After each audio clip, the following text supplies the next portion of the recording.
ഇന്ന് നമ്മൾ ചിന്തിക്കുന്നത് കുഞ്ഞാടിന്റെ കല്യാണം എന്ന വിഷയത്തെ ആധാരമാക്കിക്കൊണ്ടുള്ളതാണ്.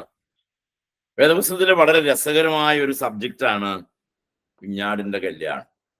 പലതുകൊണ്ടും പുതുമയാണ്, അല്ലെങ്കിൽ തന്നെ കല്യാണങ്ങളെല്ലാം പുതുമകളാർന്നതാണ്, അതിന് പഴമയില്ലാത്തതാണ്. ജീവിതത്തിലെ വളരെ വഴിത്തിരിവായി മാറുന്ന ഒന്നാണ്, ഒരു മഹാസംഭവമാണ് വിവാഹം എന്ന് പറയുന്നത്. ഒന്നുകിൽ വിവാഹത്തോടെ നശിക്കും, അല്ലെങ്കിൽ വിവാഹത്തോടെ നന്നാവും. ഇതിൽ ഏതെങ്കിലും ഒരു കാര്യം സംഭവിക്കും. നമ്മുടെ എല്ലാവരുടെയും ആഗ്രഹം വിവാഹത്തോടെ നന്നാവണം എന്ന് തന്നെയാണ്. ആരും നശിക്കാൻ വേണ്ടി വിവാഹം കഴിക്കാറില്ല.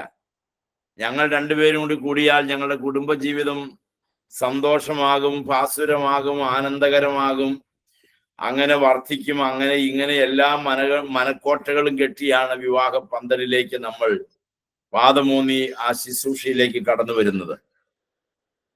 എന്നാൽ ചിലതെല്ലാം വളരെ വളരെ ഗുരുതരമായ, ദയാർഹമായ രീതിയിൽ പരാജയപ്പെട്ടു പോവുകയാണ്.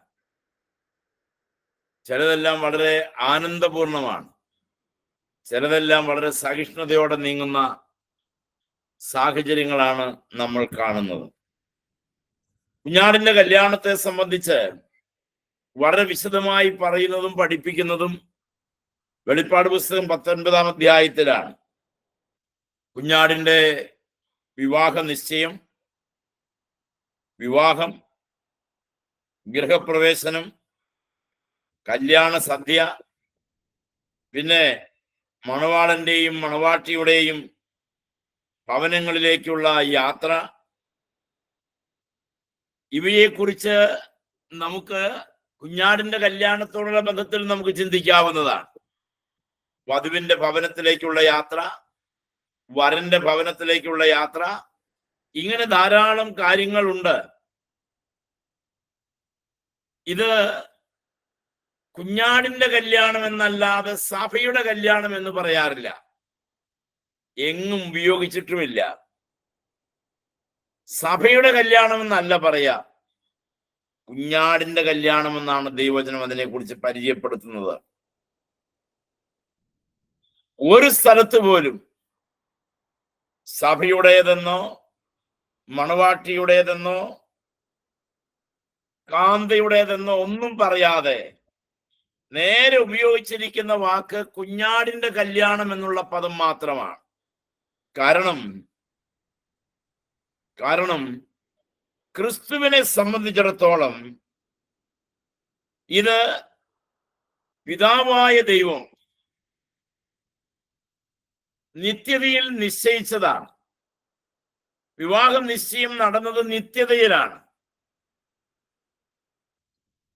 സ്വർഗത്തെ കേന്ദ്രീകൃതമാക്കി അതിൻ്റെ സകല പരിപാടികളും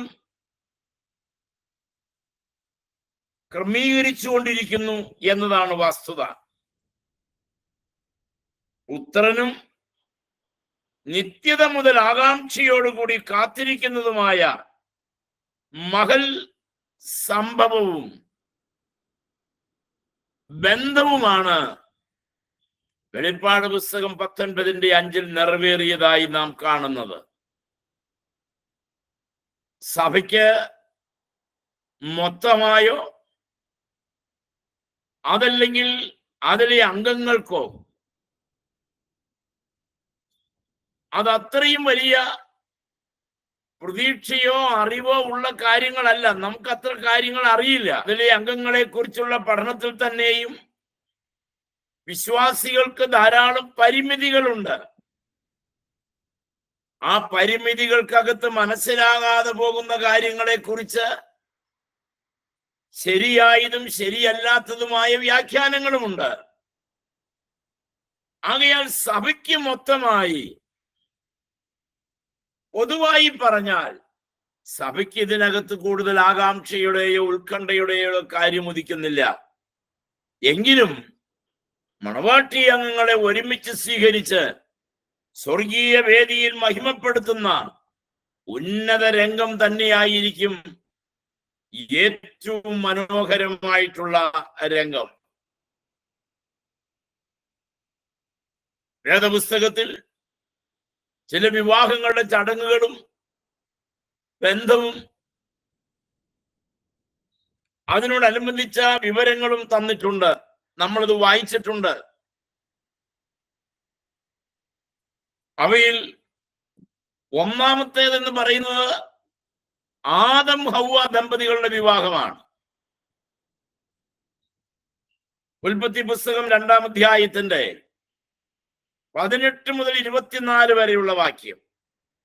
ഉൽപ്പത്തി പുസ്തകം 2-ാം അധ്യായം 18 മുതൽ 24 വരെ. ഈ വിവാഹം സ്വർഗീയ വിവാഹത്തെയാണ് കാണിക്കുന്നതെന്ന് ദൈവാത്മാവ് തന്നെ നമുക്ക് വെളിപ്പെടുത്തി തന്നിട്ടുണ്ടല്ലോ. എവിടെ? എഫേസ്യ ലേഖനം 5:26 മുതൽ 32 വരെയുള്ള ഭാഗത്ത് അതൊരു സ്വർഗീയ വിവാഹമായിരുന്നു എന്ന് വെളിപ്പെടുത്തിയിട്ടുണ്ട്. ആദാം ഏകനായിരിക്കുന്നു നന്നല്ല എന്ന് ദൈവം കണ്ടു. അവണ്ണം കർത്താവിനും ഭാവി പരിപാടിയിൽ ഒരു ജീവിത സഖി വേണം എന്നും ദൈവം നിശ്ചയിച്ചു. അവൾ തക്ക തുണയായിരിക്കും എന്ന് ദൈവം ചിന്തിച്ചു.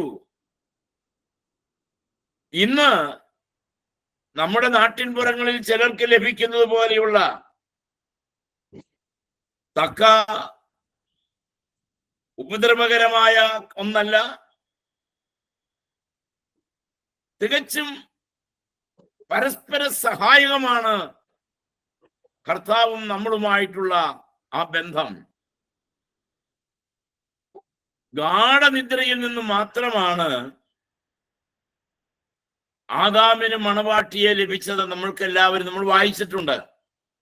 നല്ല കൂർക്കം വലിച്ചു കിടന്നുറങ്ങി ഉറക്കം കഴിഞ്ഞ് എഴുന്നേൽക്കുമ്പോൾ ആദമിന്റെ അടുക്കൽ ഒരു പെണ്ണ് നിൽക്കുന്നു. അവണ്ണം യേശു കർത്താവിന്റെ മരണത്തിന് ശേഷം ഉൽപാദിതമായ അല്ലെങ്കിൽ സൃഷ്ടിക്കപ്പെട്ട കർത്താവിന്റെ വിലാപ്പുറത്ത് നിന്ന് അവന്റെ വാരിയെല്ലുകൾക്കിടയിൽ നിന്ന് പുറത്തു വന്ന ഒന്നാണ് യേശുവിന്റെ ശരീരം എന്ന സഭ. ഒന്നാമത്തെ ആദാം അവന്റെ ഗാഢനിദ്രയിൽ അവൻ അറിയാതെ തന്നെ അവന്റെ ജീവിതത്തിലേക്ക് കടന്നു വന്ന ഒരു വ്യക്തിയായിരുന്നു ഹവ്വ എന്നതുപോലെ തന്നെ കാൽവരിയുടെ മുകളിൽ മനുഷ്യവർഗത്തിന്റെ പാപത്തിനു വേണ്ടി ഏകനായി മുന്തിരിച്ചക്ക് ചവിട്ടി കയറി നിൽക്കുമ്പോൾ ഇതാ അവന് വേണ്ടി ഒരുക്കപ്പെട്ട കാന്ത. ഇരുവർക്കും ദൈവം ഒരേ പേര് തന്നെ നൽകി. ആദാം ഉൽപ്പത്തി 5:2. അവണ്ണം സഭയ്ക്കും ക്രിസ്തു എന്ന പേരാണ് നൽകിയത്. കൊരിന്ത്യർക്ക് എഴുതിയ 1-ാം ലേഖനം 12-ാം അധ്യായത്തിന്റെ 12-ാമത്തെ വാക്യം നമ്മൾ വായിക്കുമ്പോൾ, കൊരിന്ത്യർക്ക് എഴുതിയ 1-ാം ലേഖനം അതിന്റെ 12:12 ഞാൻ നിങ്ങൾ വായിച്ചു കേൾപ്പിക്കാം. ശരീരം ഒന്നും അതിന് അവയവം പലതും, ശരീരത്തിന്റെ അവയവം പലതായിരിക്കെ എല്ലാം ഒരു ശരീരവും ആയിരിക്കുന്നത് പോലെ ആകുന്നു ക്രിസ്തുവും. ക്രിസ്തുവും നമ്മളും കൂടി ചേരുന്നതാണ് ആ ബോഡി. അസ്ഥിയിൽ നിന്ന് അസ്ഥിയും മാംസത്തിൽ നിന്ന് മാംസവും തന്റെ ജീവനും. കൊലോസ്യ ലേഖനം 3:4 വാക്യം. കൊലോസ്യ ലേഖനം 3:4 വാക്യം. നമ്മുടെ ജീവനായ ക്രിസ്തു വെളിപ്പെടുമ്പോൾ നിങ്ങളും അവനോട് കൂടെ തേജസ്സിൽ വെളിപ്പെടും. നമ്മുടെ ജീവന്റെ ജീവനാണ് ക്രിസ്തു. ആദമിന്റെ അസ്ഥിയിൽ നിന്നുള്ള അസ്ഥിയും മാംസത്തിൽ നിന്നുള്ള മാംസവുമായ ഹവ്വായെ നരിൽ നിന്ന് എടുത്തിരിക്കിയാൽ അവളെ നാരി എന്നവൾക്ക് പേരായി. അവന്റെ അസ്ഥിയും മജ്ജയും മാംസവുമാണ് ഹവ്വ എന്നതുപോലെ തന്നെ നമ്മുടെ കർത്താവായ യേശു ക്രിസ്തുവിന്റെ മജ്ജയും മാംസവും ആണ് സഭയെന്ന കർത്താവിന്റെ ശരീരമെന്ന മണവാട്ടി. അവന്റെ ആത്മാവ് നമ്മളിൽ വസിക്കുന്നു, അഥവാ സഭയിലുണ്ട്. ക്രിസ്തുവിനും സഭയ്ക്കും ഒരേ പേരാണ്. വെളിപ്പാട് പുസ്തകം 3:12 വാക്യത്തിൽ ഇങ്ങനെയാണ് നമ്മൾ വായിക്കുന്നത്: ജയിക്കുന്നവനെ ഞാൻ എൻ്റെ ദൈവത്തിന്റെ ആലയത്തിൽ ഒരു തൂണാക്കും, അവൻ ഒരിക്കലും അവിടെ നിന്ന് പോകുകയില്ല.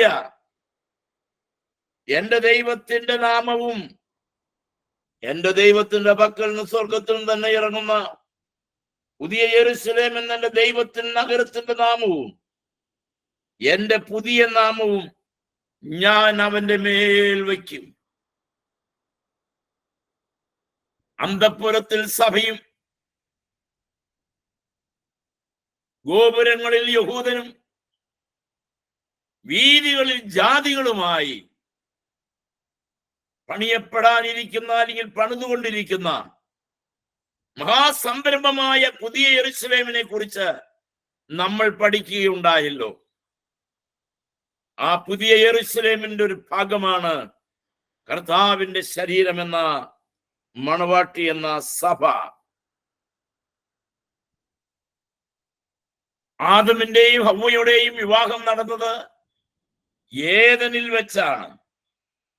കുഞ്ഞാടിന്റെ കല്യാണവും വിവാഹവും സ്വർഗീയ സദസ്സിൽ വെച്ച് നടക്കും. ആദമിന്റെയും ഹവ്വയുടെയും വിവാഹം ഏദൻ പർദീസായിൽ വെച്ച് നടന്നു, അഥവാ ആദാമ്യ പർദീസായിൽ വെച്ച് നടന്നു. അപ്രകാരം കുഞ്ഞാടിന്റെ വിവാഹവും യഥാർത്ഥത്തിൽ നടക്കേണ്ടത് എവിടെയാണ്? പിതാവായ ദൈവത്തിന്റെ സിംഹാസനത്തിന്റെ മുൻപാകെയാണ് ആ വിവാഹവും നടക്കേണ്ടത്.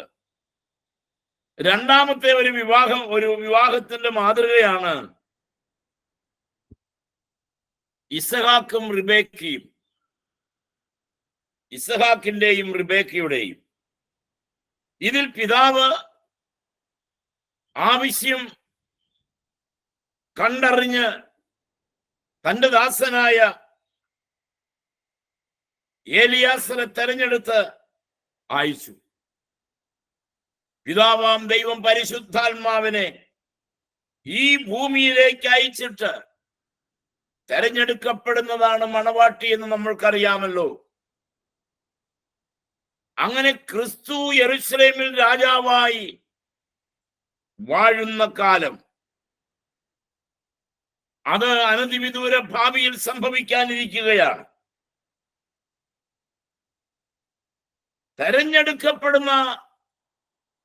പെടുന്നവളാണ് മണവാട്ടി സഭ. ഒരുക്കവും ആരാണ് ഒരുക്കുന്നത്? പരിശുദ്ധാത്മാവാണ് സഭയെ ഒരുക്കുന്നത്.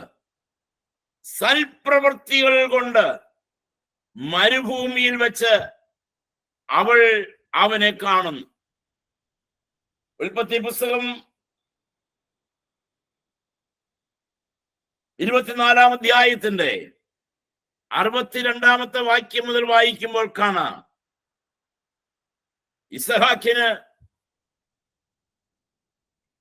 ഒരു ഭാര്യയെ എടുക്കേണ്ടതിന് ഏലിയാസർ വീട് വിട്ടിറങ്ങി. തന്റെ യജമാനൊരു ഭക്തനായിരിക്കെ അവന്റെ ഏത് കാര്യത്തിന് പോയാലും അനുഗ്രഹം ലഭിക്കുമെന്ന് ഒരുപക്ഷെ ഏലിയാസർ ചിന്തിച്ചിട്ടുണ്ടാകാം.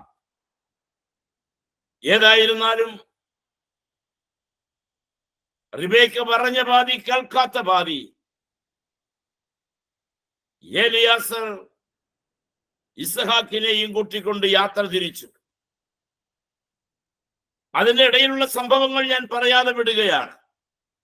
റിബേക്കയെയും കൂട്ടിക്കൊണ്ട് അവളുടെ ആട് നോക്കുന്ന ദാസീദാസന്മാരും അവളുടെ വീട്ടിലെ പരിവാരങ്ങളും വീട് വിട്ടിറങ്ങിയിരിക്കുകയാണ്. അവരുമുണ്ട് മരുഭൂമിയിൽ.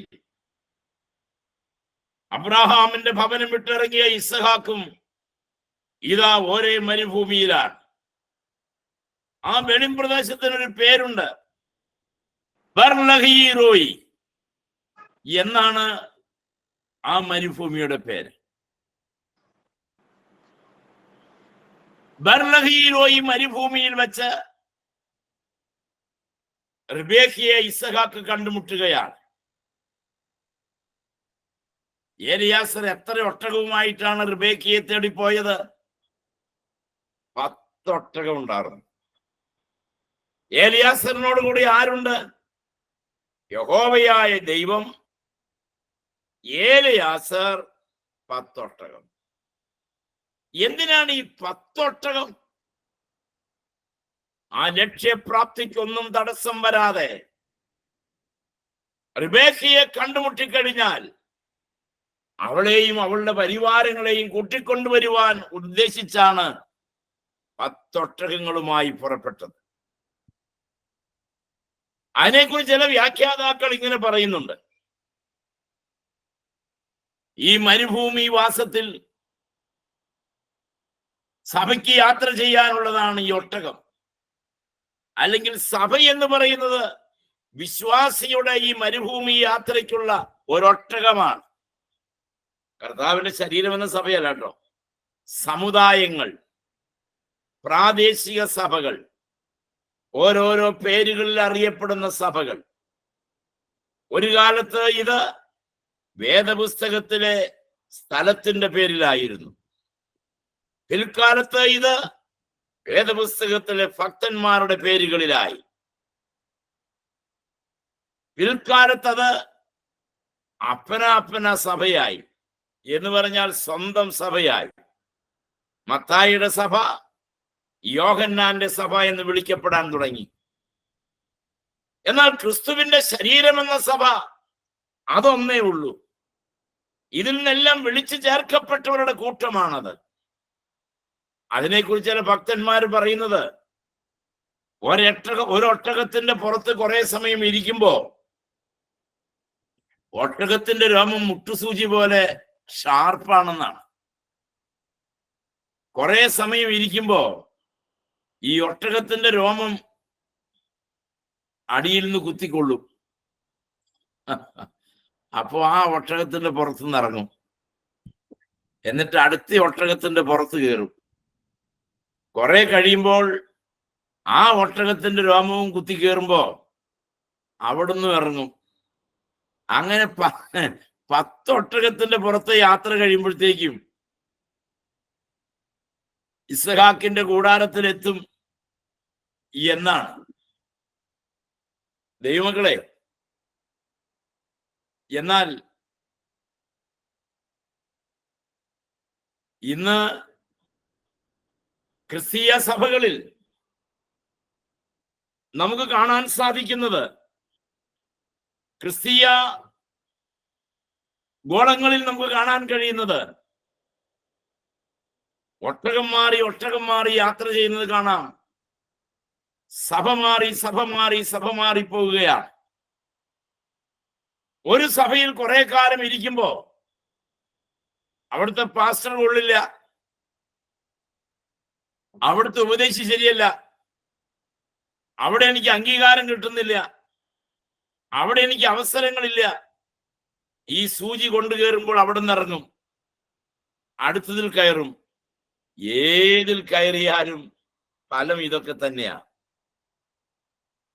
അതുകൊണ്ട് ഒട്ടകം മാറിയിട്ടല്ല കാര്യം. ഈ മരുഭൂമിയിൽ ഈ ജീവിതം ഇങ്ങനെ കൊണ്ടും കൊടുത്തും അടിയും തടയുമായിട്ട് ഈ ലോക ജീവിതം നടക്കൂ. എന്നാൽ വിശുദ്ധിയിൽ തികവുള്ളവനായിരിക്കണം, ഏക ലക്ഷ്യത്തിലേക്ക് യാത്ര ചെയ്യുന്നവനായിരിക്കണം, സ്വർഗീയ കനാനെ ലക്ഷ്യമാക്കിക്കൊണ്ടുള്ള പ്രയാണത്തിലായിരിക്കണം നമ്മൾ. ദൈവത്തിന് സ്തോത്രം. പ്രിയ ദൈവമക്കളെ, അങ്ങനെ ഇസഹാക്കിന്റെ വിവാഹം ബേർലഹയിരോയി മരുഭൂമിയിൽ വെച്ച്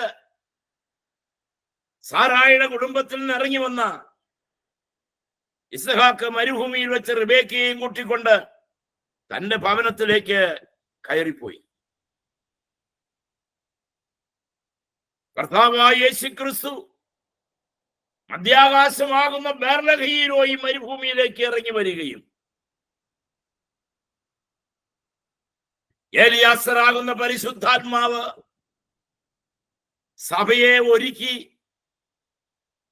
അണിയിച്ചൊരുക്കി വാഹനത്തിൽ കയറ്റി, മൃഗമാണല്ലോ വാഹനം, ആ വാഹനപ്പുറത്ത് കയറ്റി വെളിമ്പ്രദേശത്ത് വെച്ച് സന്ധിക്കുകയാണ്. എന്നതുപോലെ റിബേക്കയും ഇസഹാക്കും ബേർലഹയിരോയി മരുഭൂമിയിൽ വെച്ച് കണ്ടുമുട്ടിയതുപോലെ പരിശുദ്ധാത്മാവിനാൽ ഒരുക്കപ്പെട്ട സഭയും നമ്മുടെ കർത്താവും മധ്യാകാശമാകുന്ന വെളിമ്പ്രദേശത്ത് വെച്ച് കണ്ടുമുട്ടും എന്ന് സാരം. Praise the Lord. അങ്ങനെ ഇസഹാക്കിന്റെ വിവാഹവും ഗംഭീരമായി നടന്നു. ക്രിസ്തുവിനെയും ഇസഹാക്ക് റിബേക്കയെ സ്വീകരിച്ചതുപോലെ കർത്താവ് സഭയെയും സ്വീകരിച്ചു. യാക്കോബിന്റെയും ലേയുടെയും വിവാഹം മറ്റൊരു ഉദാഹരണമാണ്. വിവാഹ ചടങ്ങ് ഇതിലും വിപുലമായിരുന്നു. 7 വർഷം സേവ ചെയ്തിട്ടും പ്രതീക്ഷയോടെ കാത്തിരുന്നിട്ടും ലഭിച്ചതാണ് ആ മണവാട്ടി. 7 വർഷം കാത്തിരുന്നു, സേവ ചെയ്തു. വീണ്ടും 7 വർഷം കാത്തിരുന്നാണ് റാഹേലിന് ലഭിച്ചത്. മറ്റൊരു വിവാഹമാണ് ശിംശോന്റെ വിവാഹം. ന്യായാധിപന്മാരുടെ പുസ്തകം 14-ാം അധ്യായം 1 മുതൽ 4-10 വാക്യങ്ങളിൽ നമുക്കത് കാണാം. ന്യായാധിപന്മാർ 14-ന്റെ 1 മുതൽ 10 വരെയുള്ള വാക്യങ്ങളിൽ ശിംശോൻ പുറജാതി സ്ത്രീയാണ് വിവാഹം കഴിച്ചത്. ഭർത്താവും സ്വന്തം ജനത്തിൽ നല്ല കാന്തയെ എടുത്തത്. നാട്ടൊലിവായിരുന്നെ ഓടിച്ചിട്ട് കാട്ടൊലിവായിരുന്നെ എടുത്ത് ഒട്ടിച്ചു. പുറജാതികളായിരുന്നു നമ്മളെ അവൻ സ്നേഹിച്ച് തന്റെ സ്വന്തമാക്കി. അങ്ങനെ ഒരു ഗതിയും പരഗതിയും ഇല്ലാതെ കിടന്ന നമ്മളെ സ്വർഗത്തിന്റെ അവകാശികളാക്കി മാറ്റി. ശിംശോൻ വിവാഹം പോലെ ഗംഭീരമായിരുന്നു യേശു തന്റെ കാന്തയായ നമ്മെ വിവാഹം നിശ്ചയം ചെയ്ത് വേളി കഴിക്കുന്നത്. കാരണം നമ്മൾ ഇസ്രായേൽ ജനത്തോട് സംബന്ധമില്ലാത്തവരായിരുന്നു. യഹൂദ പാരമ്പര്യങ്ങളോടോ നിയമങ്ങളോടോ പ്രമാണങ്ങളോടോ ബന്ധമില്ലാത്തവരായിരുന്നു. യാതൊരുവിധ ആത്മീയ പശ്ചാത്തലങ്ങളും ഇല്ലാത്തവരായിരുന്നു. എന്നാൽ അവൻ നമ്മെ അവന്റെ കാന്തയായി വേളി കഴിച്ചു. ജഡപ്രകാരം ക്രിസ്തു യഹൂദനായിരിക്കെ ജാതികളിൽ നിന്നും മണവാട്ടി സഭയെ എടുക്കുന്നു. ഇവിടെ 7 ദിവസത്തെ വിരുന്നാണ് ശിംശോന്റെ വിവാഹത്തിൽ നാം കാണുന്നത്. അവണ്ണം സ്വർഗത്തിൽ അല്ലെങ്കിൽ സ്വർഗത്തിലെ വിവാഹവേദിയിലും 7 ദിവസമല്ല, 7 വർഷത്തെ വിവാഹ ചടങ്ങാണ്. ഇസ്രായേലിൽ നിന്നും ക്രിസ്തു വെളിപ്പെട്ടതിനാൽ ഇസ്രായേലിലെ പൂർവികരായ പഴയ നിയമ വിശ്വാസികളുടെ സാന്നിധ്യത്തിലും അത് നടക്കുന്നു. അഥവാ നമ്മൾ നേരത്തെ പഠിച്ചിട്ടുണ്ട്, പഴയ നിയമ വിശ്വാസികളാണ് ക്ഷണിക്കപ്പെട്ടവരെന്നും പുറജാതികളിൽ നിന്ന് എടുക്കപ്പെട്ട വിളിച്ചു ചേർക്കപ്പെട്ടവരുടെ കൂട്ടമാണ് സഭയെന്നും നമ്മൾ പഠിച്ചിട്ടുണ്ട്. മറ്റൊരു വിവാഹമാണ് നമ്മൾ എസ്തേറിന്റെ വിവാഹത്തിൽ നാം കാണുന്നത്. അവിടെ നമ്മൾ ഇങ്ങനെ വായിക്കുന്നു, എസ്തേർ 1:1 മുതൽ 4 വരെ.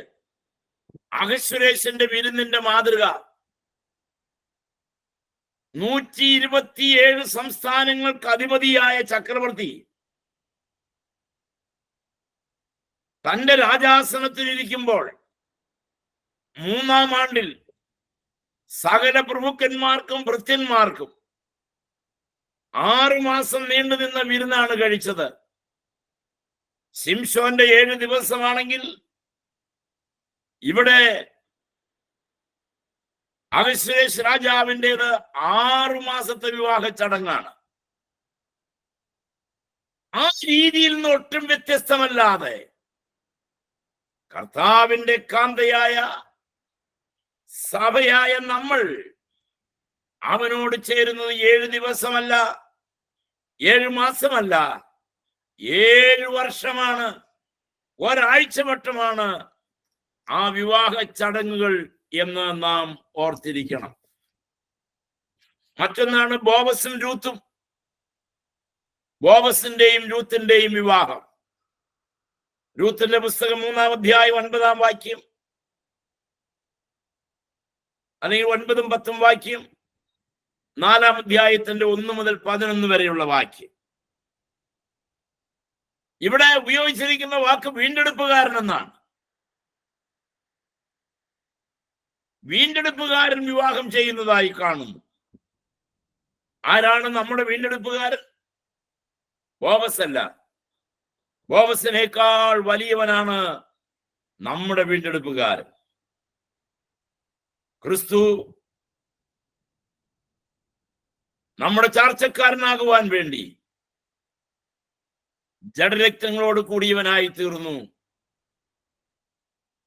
മറിയിൽ നിന്ന് ജനിച്ചു. എബ്രായർ 2:14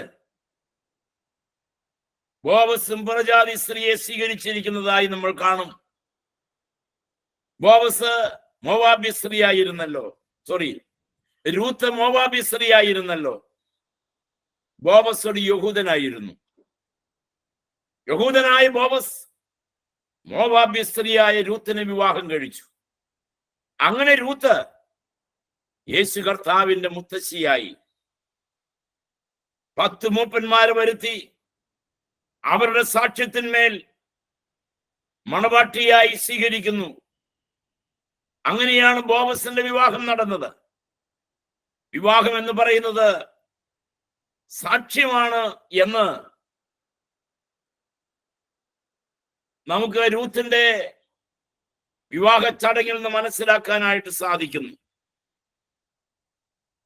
ഇതുവരെ നാം കണ്ടിട്ടുള്ള ഈ ഉദാഹരണങ്ങളിൽ നിന്ന് ചില വിശദീകരണങ്ങൾ ലോകത്തിലെ ചടങ്ങുകളോട് ചേർത്ത് ചിന്തിക്കുന്നത് അഭികാമ്യമാണ്, നമുക്ക് മനസ്സിലാക്കാൻ എളുപ്പമാണ്. ഒന്ന്, പിതാവാണ് വിവാഹ നിശ്ചയം ചെയ്യുന്നത്. അതിന്റെ ഡിക്ലറേഷൻ നടത്തുന്നത് പിതാവാണ്. എൻ്റെ മകനെ, എൻ്റെ മകളുടെ വിവാഹം സംബന്ധിച്ച് അവരുടെ മാതാപിതാക്കളാണ് അത് പ്രഖ്യാപിക്കുന്നത്. തെസ്സലോനിക്കർക്ക് എഴുതിയ 2-ാം ലേഖനം 2:13 പിതാവായ ദൈവം നിശ്ചയിച്ചതാണ് ഈ വിവാഹം. 2 തെസ്സലോനിക്കർ 2:13. 2, സ്ത്രീധനം കൊടുക്കുക പതിവായിരുന്നു. സ്ത്രീധനം എന്നാൽ, യഥാർത്ഥത്തിൽ സ്ത്രീധനം എന്നാൽ പുരുഷൻ സ്ത്രീയുടെ വിലയായി കന്യകയുടെ പിതാവിന് നൽകുന്നതാണ് സ്ത്രീധനം. എന്നാൽ ബുദ്ധിമാന്മാരായ നമ്മൾ നേരെ തിരിച്ചുവിട്ടു. പുരുഷനല്ല നമ്മുടെ നാട്ടിൽ സ്ത്രീക്ക് ധനം കൊടുക്കുന്നത്. ഞാൻ പറയണ്ടല്ലോ, നിങ്ങൾക്കറിയാം, സ്ത്രീധന പീഡനം തിരിച്ചാണ്. കർത്താവ് പോലും എങ്ങനെ ചെയ്തെന്നറിയാമോ?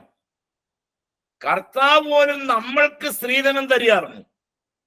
അഥവാ തന്റെ രക്തം വിലയായി കൊടുത്ത് നമ്മുടെ അവൻ വിലയ്ക്ക് വാങ്ങുകയായിരുന്നു. എന്നാൽ ഇന്ന് പെൺപിള്ളേരുള്ള മാതാപിതാക്കളെല്ലാം നെഞ്ചുപൊട്ടി കഴിയുകയാണ് പലരും. 1, 2, 10 പോരാ, ലക്ഷങ്ങൾ വേണം. ലക്ഷങ്ങളും പോരാ, വലിയ വലിയ ന്യൂ ജനറേഷനിലുള്ള കാറുകൾ വേണം. കഴുത്ത് നിറയെ, കൈ നിറയെ, കാല് നിറയെ ആഭരണങ്ങൾ വേണം. സ്ത്രീധനം കിട്ടിയില്ലെങ്കിൽ പാമ്പിനെ വിട്ട് കടിപ്പിച്ചു കൊല്ലും. ഇതൊക്കെയാണ് ഇന്നത്തെ കലാപരിപാടികൾ. പ്രിയ ദൈവമക്കളെ, കർത്താവ് നമുക്കൊരു മാതൃക വെച്ചിട്ട് പോയി. പല മാതൃകയിൽ ഒരു മാതൃക, നമ്മൾ സ്ത്രീധനം കൊടുത്ത്. വടക്കേ ഇന്ത്യയിൽ നിലവിലുണ്ട്. വടക്കേ ഇന്ത്യയിലെ സ്ത്രീകളുടെ, വടക്കേ ഇന്ത്യയിലെ കുടുംബങ്ങളിൽ അതുണ്ട്. ആദിവാസികളുടെ ഇടയിൽ അങ്ങനെയാണ്. എന്നാൽ വിവരമുള്ള ബുദ്ധിമാന്മാരായ മലയാളികളുടെ ഇടയിൽ മാത്രം അത് നേരെ തല തിരിച്ചാണ്. എവിടെ നിന്ന് കിട്ടിയ ട്രഡീഷൻ നമുക്ക് ആർക്കും അറിയാൻ പാടില്ല. ഓക്കെ, 1 ശമൂവേൽ 18:25 നമ്മൾ വായിക്കുമ്പോൾ കാണാം, ദാവീദ് സ്ത്രീധനം കൊടുത്തതായിട്ട് കാണാം. യാക്കോബിന് കാശ് കൊടുക്കാനില്ലാത്ത കാരണം അവൻ 14 കൊല്ലം പണിയെടുത്തു 2 ഭാര്യമാർക്ക് വേണ്ടിയിട്ട്. അതായിരുന്നു അവന്റെ സ്ത്രീധനം. നമ്മുടെ കർത്താവും ചെയ്തത് അങ്ങനെയാണ്. യാക്കോബ് റാഹേലിന് വേണ്ടി 7 വർഷം തന്റെ ജീവിതത്തെ ഏൽപ്പിച്ചു കൊടുത്തു. ലേയ്ക്ക് വേണ്ടി 7 വർഷം ഏൽപ്പിച്ചു കൊടുത്തു. അവനെ നേടിയെടുക്കാൻ 6 വർഷം കൊടുത്തു. അങ്ങനെ 20 വർഷം പിന്നിട്ടു. അവൻ അവർക്ക് വേണ്ടി യാക്കോബിനെ വിട്ടുകൊടുത്തു. എന്നതുപോലെ കർത്താവായ യേശുക്രിസ്തു അവനെ നമുക്ക് വേണ്ടി വിട്ടു തന്നു, ഒഴിച്ചു തന്നു. മൂന്നാമത്തേത്, മണവാളനെ മണവാട്ടി വിവാഹ ദിവസം വരെ കാണുന്ന പതിവ് ചില സ്ഥലങ്ങളിൽ ഇല്ല.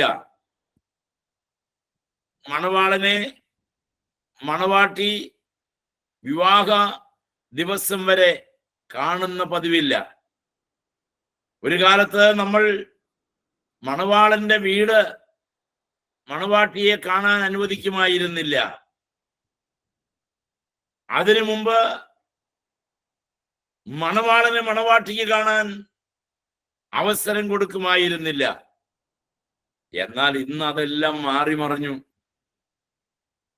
ചെറുക്കന്റെ വീട്ടിലേക്ക് പെണ്ണിന്റെ ആളുകൾ വരുമ്പോ ആ കൂടെ പെണ്ണും കാണും. നമ്മൾ പറയും, ആ കൊച്ചും കൂടി വരട്ടെ, വരുമ്പോ എല്ലാവർക്കും കാണാമല്ലോ. ആ വണ്ടിക്ക് കയറി ഇങ്ങോട്ട് പോരും. അങ്ങോട്ടും ഇങ്ങോട്ടും പോക്കും വരവാണ്. ആദിവാസികളുടെ ഇടയിലുള്ള വിവാഹം അവരുടെ കൂടെ പാർക്കുകയാണ്. കാട്ടിൽ കൊണ്ടുപോയി ഒളിപ്പിക്കും. പെണ്ണിനെ കൊണ്ടുപോയി 12 വയസ്സ് 13 വയസ്സ് പ്രായമുള്ളപ്പോൾ കാട്ടിൽ കൊണ്ടുപോയി ഒളിപ്പിക്കും. ചെറുക്കൻ കാട് മുഴുവൻ ഇളക്കി നടന്ന് പെണ്ണിനെ കണ്ടുപിടിക്കണം. നമ്മളുടെ സാറ്റ് കളിക്കുമ്പോഴുള്ള പരിപാടി. പെണ്ണിനെ കണ്ടു കിട്ടിയാൽ അവന് കിട്ടും, അല്ലെങ്കിൽ കയ്യും വീശി വീട്ടിട്ട് പോവാം. ഇതാണ് ആദിവാസികളുടെയിലുള്ള രീതി. എന്തെല്ലാം കഷ്ടം പ്രിയ ദൈവമക്കളെ. എന്നാൽ 1 പത്രോസിന്റെ ലേഖനം 1:8-9 വാക്യം വായിക്കുമ്പോൾ കാണാം, നമ്മളും കാണാതെ വിശ്വസിക്കുകയാണ്. നമ്മുടെ മണവാളനെ നമ്മൾ ഇന്ന് വരെ കണ്ടിട്ടില്ല ഉള്ളതുപോലെ. ദൈവത്തിന് സ്തോത്രം. അന്നാളിൽ നാം അവനെ ഉള്ളതുപോലെ കാണും, ഉള്ളതുപോലെ കാണും. കണ്ടിട്ടില്ലെങ്കിലും സ്നേഹിക്കാൻ ദൈവം നമുക്ക് ഭാഗ്യം തന്നു. Praise the Lord. 4 കല്യാണ സദ്യ. കല്യാണ സദ്യ വരന്റെ പിതൃഭവനത്തിൽ വെച്ച് പിതാവിന്റെ ചെലവിലാണ് നടക്കുക. സാധാരണ നിലയിൽ ചില പ്രത്യേക സാഹചര്യങ്ങളിൽ മറിച്ചും സംഭവിക്കാം. സാധാരണ എങ്ങനെയാണ്? സ്വർഗത്തിൽ വെച്ച് പിതാവായ ദൈവമാണ് തന്റെ പുത്രനായ യേശു കർത്താവിൻ്റെയും നമ്മുടെയും വിവാഹത്തിന് സാക്ഷ്യം വഹിക്കുന്നത്. ദൈവത്തിന് സ്തോത്രം. 19:8 വെളിപ്പാട് പുസ്തകം 19:8. 5 പിതൃഭവനത്തിൽ വെച്ചാണ് വിവാഹം. നമുക്കറിയാം, ചെറുക്കന്റെ ഇടവയിൽ വെച്ചാണ് കെട്ട് സാധാരണ, നോർമലായിട്ട്. ചിലപ്പോ ഇത് എല്ലാത്തിനും ഇപ്പൊ എക്സംഷൻ ഉണ്ടല്ലോ. നമ്മുടെ രീതി അനുസരിച്ച് ചെറുക്കന്റെ ഇടവകയിൽ കെട്ടി അവിടെ കയറി 3 ദിവസം കഴിഞ്ഞ് 4-ാം ദിവസം വീട്ടിലേക്ക് മറുപടി വരും. ഇതായിരുന്നു പഴയ സിസ്റ്റം. ഇത് തന്നെയാണ് സ്വർഗീയ സിസ്റ്റവും. പിതാവിന്റെ അടുക്കൽ വെച്ച് വിവാഹം കഴിഞ്ഞ് വിവാഹ മഹോത്സവവും ചടങ്ങ് 7 വർഷം. അതും കഴിഞ്ഞ് മണവാട്ടിയുടെ വീട്ടിലേക്ക് മണവാട്ടിയെയും കൊണ്ട് മണവാളൻ വരും. അതാണ് അന്നാളിൽ അവന്റെ കാൽ കിഴക്കുള്ള ഒലിവുമലമേൽ നിൽക്കും എന്ന് പറയുന്ന സെഖര്യാവ് 14:4. ആ അവന്റെ കാൽ കിഴക്കുള്ള ഒലിവുമലമേൽ നിൽക്കുമെന്ന് പറയുന്ന ആ സംഭവമാണത്. പിതാവായ ദൈവത്തിന്റെ സന്നിധിയിൽ നിന്ന് അവന്റെ കാന്തയായ നമ്മൾ അവനോടുകൂടെ നമ്മുടെ വീട്ടിലേക്ക് പോരും. നമ്മുടെ വീടാണിത്. ഇവിടെ വന്ന് ക്രിസ്തു ഇവിടെ രാജാവായി വാഴും. യോഹന്നാൻ 14:3. 6 വധു നടക്കുക പതിവില്ല. വധുവിനെ വരന്റെ ഭവനത്തിലേക്ക് നടത്തി കൊണ്ടുപോകാറില്ല. ഞാൻ നിങ്ങളോട് പറഞ്ഞിട്ടുണ്ടല്ലോ, എൻ്റെ അമ്മയുടെ വിവാഹം നടന്നു 9-ാമത്തെ വയസ്സിലാണ്. എൻ്റെ അപ്പച്ചൻ അന്ന് 11 വയസ്സായിരുന്നു. കുന്നക്കുരുടി പള്ളിയിൽ വെച്ച് വിവാഹം കഴിഞ്ഞ് മണവാളനായ എൻ്റെ അപ്പച്ചനെയും മണവാട്ടിയായ എൻ്റെ അമ്മേനെ ഓരോരുത്തർ തോളത്തെടുത്തിട്ട് കൊണ്ടുപോകുന്നു. അങ്ങനെ മണവാട്ടിയെ തോളത്തെടുത്തിട്ട് ചുവന്നുകൊണ്ടാണ് വീട്ടിൽ കൊണ്ടുവന്നത്. അത് ആ കാലം. 1 തെസ്സലോനിക്യ ലേഖനം 4:7 നമ്മളെ സ്വർഗത്തിലേക്ക് നമ്മളെ ചേർക്കുകയാണ്, കൂട്ടിക്കൊണ്ടുപോവുകയാണ്, എടുത്തുകൊണ്ടുപോവുകയാണ്, നമ്മളെ വഹിച്ചു കൊണ്ടുപോവുകയാണ്. നമ്മൾ നടന്നു പോകുകയല്ല. മണവാളന്റെ ഭവനം 7 മണവാളന്റെ ഭവനം വിട്ട് വെളിയിലേക്ക് വന്ന് മണവാട്ടിയുടെ പുതിയ ഭവനത്തിലേക്ക് ആനയിക്കുന്നതും ഒരു പൗരസ്ത്യമായ ഒരു ചടങ്ങായിരുന്നു. അപ്രകാരം ക്രിസ്തു സ്വർഗത്തിൽ നിന്ന് മണവാട്ടിയുടെ ഭവനത്തിലേക്ക് ഇറങ്ങി വരും. ഞാൻ ആദ്യമേ പറഞ്ഞു. ഇങ്ങനെ സ്വർഗീയ ചടങ്ങുകൾ തിരുവെഴുത്തുകളിൽ നിന്ന് നേരിൽ കിട്ടുന്നവയെ നേരിൽ മനസ്സിലാക്കിയ, അല്ലെങ്കിൽ തിരുവെഴുത്തിൽ കാണുന്ന ചില സത്യങ്ങളിലൂടെ നാം ഇങ്ങനെ മനസ്സിലാക്കുന്നു. നമ്മുടെ നാട്ടിൻപുറങ്ങളിൽ കാണുന്ന പതിവ് സമ്പ്രദായങ്ങളിലൂടെ നമ്മൾ അത് മനസ്സിലാക്കുന്നു.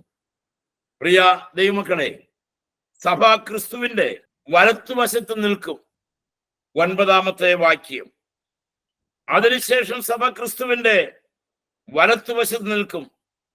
വലത്തുവശത്ത് നിർത്തുന്നത് കൊണ്ട് അത് തന്റെ കാന്തയായ സഭയ്ക്ക് കൊടുക്കുന്ന ബഹുമാനത്തെ കാണിക്കുകയാണ്.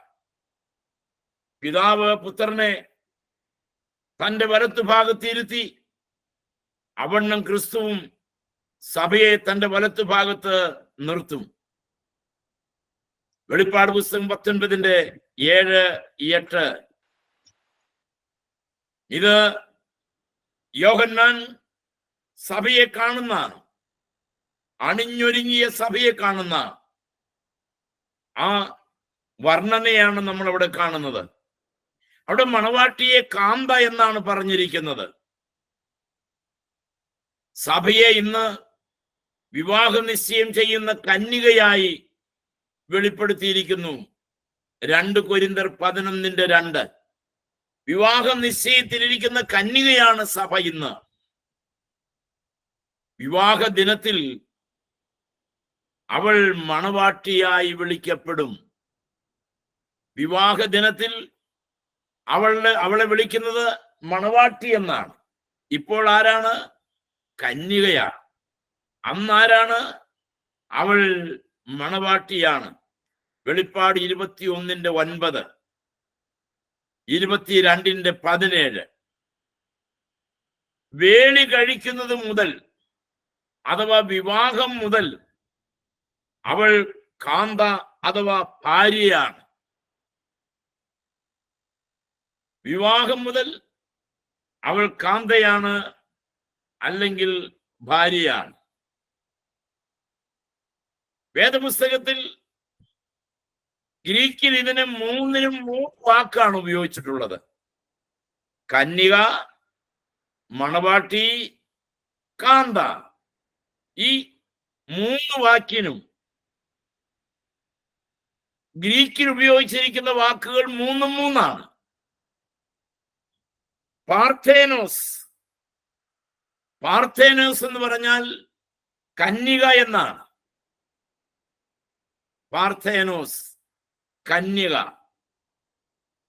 സ്പെല്ലിംഗ് ഞാൻ പറഞ്ഞുതരാം.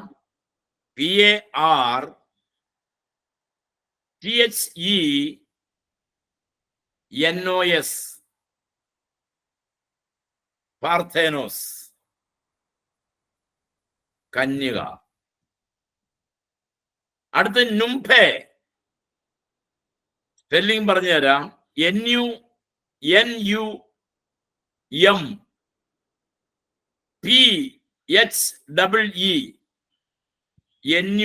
NUMPHEE, നുംഫെ, മണവാട്ടി എന്നാണ്.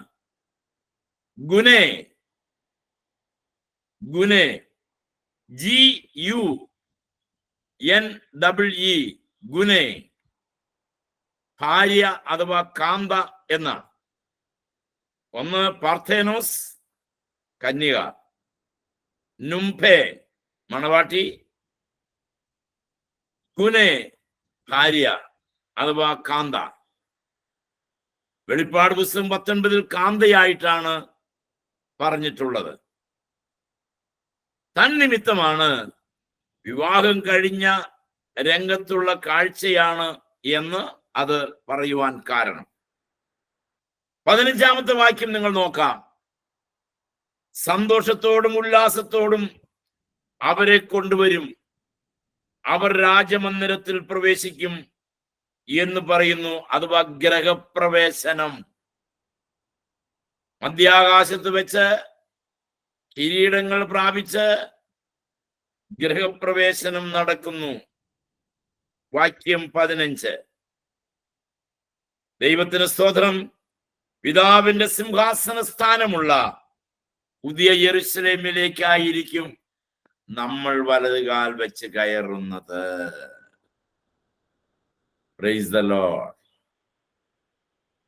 ഈ ഓട്ടം ജയിച്ചാൽ, ഈ യാത്ര വിജയിച്ചാൽ നമ്മൾ നവ യെരൂശലേമിലേക്ക് പാദമൂന്നി പ്രവേശിക്കും.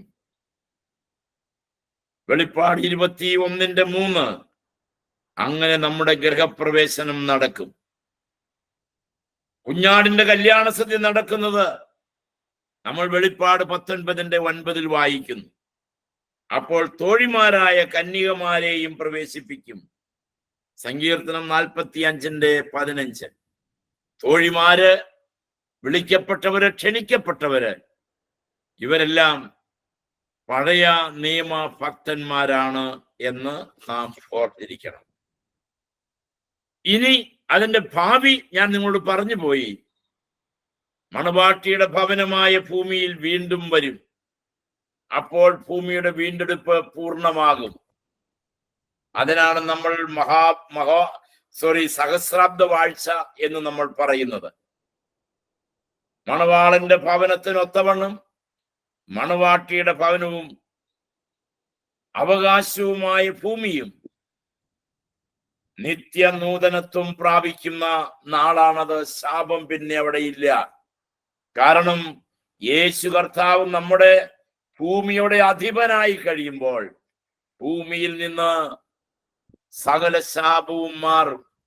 ഒന്നാം ആദാം നിമിത്തം ഭൂമി ശപിക്കപ്പെട്ടെങ്കിൽ ഒടുക്കത്തെ ആദാം നിമിത്തമായി ഭൂമിയിൽ നിന്ന് ശാപം പറക്കും. ഭൂമിയിൽ നിന്ന് ശാപം പോകും. ഒടുക്കത്തെ ആദാമായ ക്രിസ്തു കാന്തയായ സഭയെയും കൊണ്ട് ഒലിവുമലയിൽ പറന്നിറങ്ങുന്നത് ഈ ഭൂമിയുടെ അല്ലെങ്കിൽ മണവാട്ടിയുടെ ഭവനത്തിന്റെ സംശുദ്ധീകരണത്തിന് വേണ്ടിയിട്ടാണ്. പിന്നാലെ അതിന്റെ പൂർണ്ണമായ പവിത്രത വന്ന് അവസാനിക്കുന്നത് പുതിയ ആകാശത്തിലും പുതിയ ഭൂമിയിലുമാണ്. ഒടുവിൽ നാം നിത്യതയോളം കർത്താവിനോട് കൂടി വാഴും. Praise the Lord. അങ്ങനെ കുഞ്ഞാടിന്റെ കല്യാണം അവസാനിച്ചു. കല്യാണത്തിൽ പങ്കുള്ള നമ്മൾ ഭാഗ്യവാന്മാർ. എന്തുകൊണ്ടാണ് അവിടെ ക്ഷണിക്കപ്പെട്ടവർ നമ്മളല്ല എന്ന് പറയാൻ കാരണം? ആരുടെയും കല്യാണം മണവാട്ടിയെ വിളിക്കാറുണ്ടോ? ഒരിക്കലുമില്ല. മണവാട്ടിയെ കല്യാണം വിളിക്കാറുണ്ടോ? നമ്മള് വിളിക്കാറില്ല. മണവാട്ടി ഉണ്ട് കല്യാണം. കുഞ്ഞാടിന്റെ കല്യാണത്തിൽ ആരുണ്ട്? മണവാട്ടി ഉണ്ട്. വിളിക്കണ്ട. നമ്മളല്ല ക്ഷണിക്കപ്പെട്ടവർ. ദൈവമക്കളെ, ഒരു ദിവസം വേളി കഴിക്കുന്ന ഒരു ദിവസമുണ്ട്. നമ്മൾ നമ്മുടെ കർത്താവിന്റെ വലത്തു ഭാഗത്ത് ഇരിക്കുന്ന ഒരു ദിവസമുണ്ട്. നമ്മൾ അവന്റെ സ്വന്തമാകുന്ന ഒരു ദിവസമുണ്ട്. ഇന്ന് ഞാൻ അവന്റെ കന്യകയാണെങ്കിൽ, അവന് വേണ്ടി വിശുദ്ധിയും വേർപാടും സൂക്ഷിക്കുന്നവളാണെങ്കിൽ, നാളെ ഞാൻ അവന്റെ മണവാട്ടിയാണ്. പിന്നത്തേതിൽ ഞാൻ അവന്റെ കാന്തയാണ്. ആ ഉന്നതമായ പദവിയിലേക്ക് എന്നെ കൈപിടിച്ച് നടത്തുന്ന എൻ്റെ ദൈവത്തിന് നന്ദിയോടെ സ്തോത്രം. നമുക്കൊരു വാക്കിങ്ങനെ പ്രാർത്ഥിക്കാം. സ്നേഹവാനായ ദൈവമേ, കരുണയുള്ള കർത്താവേ, അങ്ങയുടെ കരങ്ങളിലേക്ക് ഞങ്ങളെ തന്നെ സമർപ്പിച്ച് പ്രാർത്ഥിക്കാം. നിന്റെ കൃപ കൂടെ ഇരിക്കണമേ. നിന്റെ തിരുസാന്നിധ്യം ഞങ്ങളോട് കൂടെ ഉണ്ടാകണം. നിന്റെ വരവിനായി ഞങ്ങളെ ഒരുക്കണം. വെറും ഒരു നോക്കിന് ഗതിയില്ലാതെ കിടന്ന ഞങ്ങൾക്ക് കർത്താവേ, നിന്റെ ഭവനത്തിന്റെ അവകാശിയായി തീർന്ന് നിന്റെ കാന്തയായി തീരാനുള്ള അവകാശവും പദവിയും നൽകിയതിനായിട്ട് സ്തോത്രം. യേശുവിന്റെ നാമത്തിൽ സമർപ്പിക്കുന്നു. അവിടുന്ന് കൃപയോടെ കേൾക്കുമാറാകണമേ. ആമേൻ.